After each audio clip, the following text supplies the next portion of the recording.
Hello everyone, welcome back to my channel Tuli's time. আর আমি তুলি আজকে আবারও একটা তোমাদের সাথে ক্লে জুয়েলারি মেকিং ভিডিও নিয়ে চলে এসেছি। তো প্রথমেই দেখো হার্ডনার আর রেজিনটাকে একসাথে ভালো করে মেখে নিয়েছি। তারপর যেই বোর্ডটাতে বানাবো তার উপরে পাউডার বেশ করে অনেকটা পাউডার মেখে নিয়েছি, তার কারণ ওই বোর্ডটাতে আর আটকে যাবে না। তারপর ওই হার্ডনার আর রেজিনের মিক্সটাকে দেখো বেশ ভালো করে একটা পেন্সিলের সাহায্যে বেলে নিচ্ছি, যেভাবে আমরা রুটি বেলি না সেইভাবে ভালো করে পাতলা করে একটু বেলে নিচ্ছি। আবার এতটাও পাতলা করব না যাতে ভেঙে যায়, একটা মোটামুটি থিকনেসের মধ্যে রাখবো। তারপর দেখো বেলে নেওয়ার পর এরকম একটা শেপে আমি পেন্সিল দিয়ে একটা আউটলাইন করে নিয়েছিলাম। তারপর আমি সেটাকে আস্তে আস্তে করে ছুরির সাহায্যে কেটে নিয়েছি। তোমরা এটা ব্লেডের সাহায্যে করতে পারো, না হলে ক্লে টুলস থাকে, যাদের কাছে ক্লে টুলস আছে ওটা দিয়েও কাটতে পারো। আমার কাছে এরকম একটা ছুরি আছে, আমি ছুরিটা দিয়েই করছি। আমি তো অনেক সময় জামার যে ট্যাগগুলো হয় না, যে মোটা কার্ডবোর্ডগুলো থাকে ট্যাগের, তো সেগুলো দিয়েও করি। এখন আমি ছুরিটা ইউজ করছি, যখন আমার যেটা মনে হয় সেটা করি। তো ভালো করে আগে এই শেপে কেটে নেব, কারণ আমার এই শেপটাই প্রয়োজন। দেখো কেটে নেওয়ার পর এরকম একটা শেপ হয়েছে। তারপর আমি সাইডগুলোকে বেশ ভালো করে একটা প্লেন করে নিয়েছিলাম। তারপর এরকম একটা খারাপ ব্রাশের সাহায্যে এরকম একটা টেক্সচার দিয়ে নিচ্ছি। তোমাদের কাছে টুলস থাকলে টুলস দিয়ে করতে পারবে। আমি টুলস ইউজ করি না, তাই বাড়িতে যা থাকে তাই দিয়ে ইউজ করি। তো এরকম একটা ব্রাশের সাহায্যে আমি ভালো করে একটা টেক্সচার দিয়ে নিচ্ছি, তাতে করে জিনিসটা খুব ভালো হবে আর কালারটাও বসবে ভালো। তো দেখো এরকম একটা টেক্সচার দিয়ে নিচ্ছি। টেক্সচার তো দেওয়া হয়ে গেছে। তারপর আমি কিছুটা ক্লে নিয়ে হাতের সাহায্যে এইভাবে আমি লম্বাভাবে একটা তৈরি করে নিচ্ছি। তারপর দেখো সাইডে কি করব, ফেভিকল লাগিয়ে নেব।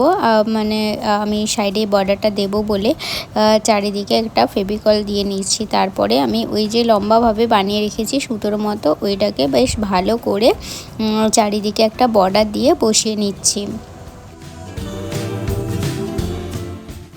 বর্ডার তো দেওয়া হয়ে গেছে। এবার কি করেছি বলো তো, ক্লেগুলোকে ছোট ছোট করে বলের আকারে বানিয়ে নিয়েছি। তারপরে যে হাতে একটু পাউডার নিয়ে নিয়েছি, তারপর এরকম একটা ড্রপ স্টাইলের একটা বানিয়ে নিচ্ছি হাতের সাহায্যে। তো দেখো যেইভাবে বানাচ্ছি এইভাবে বানালে ফ্লাওয়ারগুলো বেশ ভালো হয়।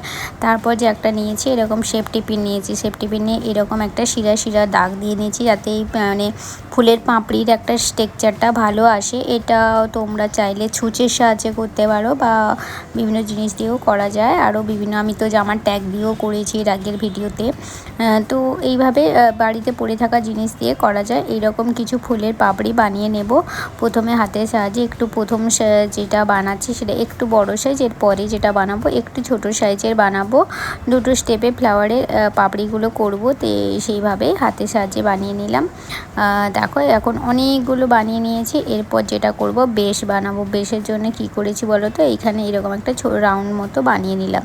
এরকম রাউন্ডটা বানিয়ে নিলে কি হয়, ফ্লাওয়ারগুলো খুলে পাপড়িগুলোর বেশ খুলে খুলে বসানো যায়, দেখতে বেশ ভালো লাগে। মানে যখন আমি বসাবো একটা সাইড উঁচু হয়ে থাকবে, তো পাপড়িগুলো মেলে আছে এরকম মনে হবে। তাই জন্য সবসময় ফ্লাওয়ার বানানোর সময় এরকমই আমাদের একটা বানিয়ে নিতে হয়, না হলে চ্যাপটা মতো হয়ে যাবে। সেই কারণে যেটা যে ফ্লাওয়ারে যেইভাবে প্রয়োজন সেইভাবে করা যায়। দেখো এইভাবে প্রথমে এক একটা করে পাপড়িগুলোকে আমি বসিয়ে নিচ্ছি। তারপর সেকেন্ড স্টেপে আবার একটা বসাবো।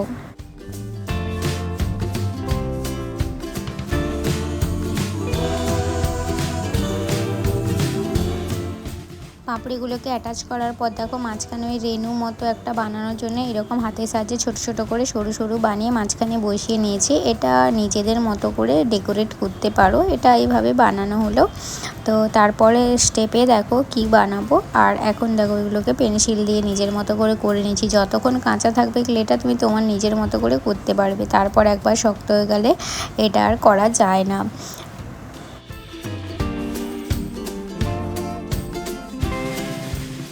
দেখো ফ্লাওয়ারটা বানানো তোমাদের সাথে দেখিয়েছি, আর এই যে ব্যাপারটা আর দেখাইনি তোমাদের সাথে। এরকম একটা কাণ্ড, দুটো পাতা, কুড়ি, এরকম ধরনের, এটা খুবই ইজি। এরকম নিজেদের মতো করে মানে ডেকোরেট করে নিয়েছি। আর তারপরে কালারটা কম্বিনেশনটা রাখতে চেয়েছি রেড অ্যান্ড হোয়াইটের ওপরে। দেখা যাক কতটা কি করতে পারি। তাই প্রথমে শুরু করেছি রেড দিয়ে। চলো কালার পার্টটা এবার দেখে নাও, রেড ইয়েলো দিয়ে আমি কিভাবে এটা ফিলিং করছি।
কালার করাটা তো কমপ্লিট হয়ে গেছে। আর টাসেলটা লাগিয়েছি দেখো রেড অ্যান্ড অফ হোয়াইটের ওপরে, আর কানেটা রেখেছি এরকম। আর পার্সোনালি আমার এই কালার কম্বিনেশনটা খুব পছন্দ হয়েছে।